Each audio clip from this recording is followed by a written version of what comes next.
नमस्कार. आपली सोसायटीची कमिटी जी आहे ती आज सध्या लीगल आहे का नाही, ती जी काही निर्णय घेणार आहे ते खरंच भविष्यात जाऊन योग्य ठरतील का अयोग्य ठरतील, किंवा त्याला पुन्हा कोणतरी चॅलेंज करेल आणि ते असेच राहतील. नमस्कार, मी विजय बाबासाहेब शाळे आपलं यूट्यूब चॅनलमध्ये स्वागत करत आहे. आपल्याला जर ही माहिती आवडत असेल तर आपण नक्कीच लाईक किंवा शेअर करा आणि सबस्क्राईब करा.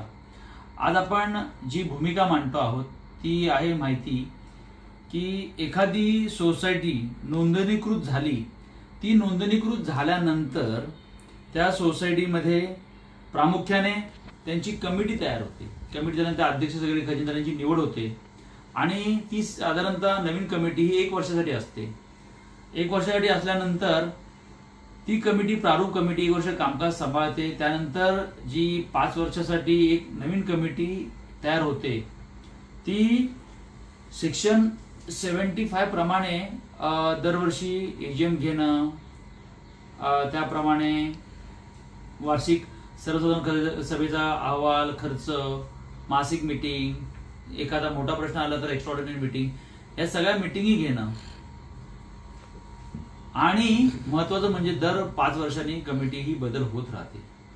दर 5 वर्षांनी ज्यावेळी कमिटी आपण बदलतो त्यावेळी सोसायटी निबंधक कार्यालयाला त्याची माहिती देऊन त्यांच्याकडून अनुमती घेऊन जो अधिकृत सोसायटी निबंधक कार्यालयाच्या लिस्टमध्ये निवडणूक अधिकारी आहे अशा व्यक्तीकडून ती निवडणूक पारदर्शकरित्या पार पाडून एक इलेक्शन किंवा सिलेक्शन, त्यामध्ये सुद्धा 2 प्रकार आहेत की मोठ्या सोसायटीमध्ये जी निवडणूक प्रक्रिया आहे ती वेगळ्या पद्धतीने राबवली जाते आणि जी छोट्या सोसायटीमध्ये निवडणूक प्रक्रिया आहे ती वेगळ्या पद्धतीने. वेगळी पद्धत म्हणजे नक्की काय की निबंधकांना तुम्ही डायरेक्ट पत्र देऊ शकतात मोठ्या कमिटीमध्ये आणि तिथून एक व्यक्ती आपण करू शकतात.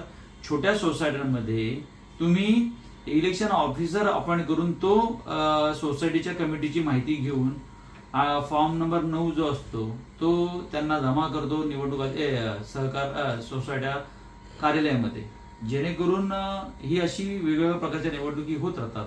पण कोणीही जर सोसायटी गेली 5-10 वर्षानंतर 5 वर्षानंतर या सगळ्या गोष्टी जर फॉलो करत नसेल तर हा सोसायटी बायलॉज हा याचा भंग होतो आणि त्या अनुषंगाने आपल्या सोसायटीमध्ये प्रशासकाची नेमणूक होऊ शकते. पण अद्यापही काही सोसायटीमध्ये प्रशासकाची नेमणूक झाली नसेल आणि सोसायटीचा कारभार तसा झाला चालू राहिला असेल तर त्यांना आमची विनंती आहे की आपण सोसायटी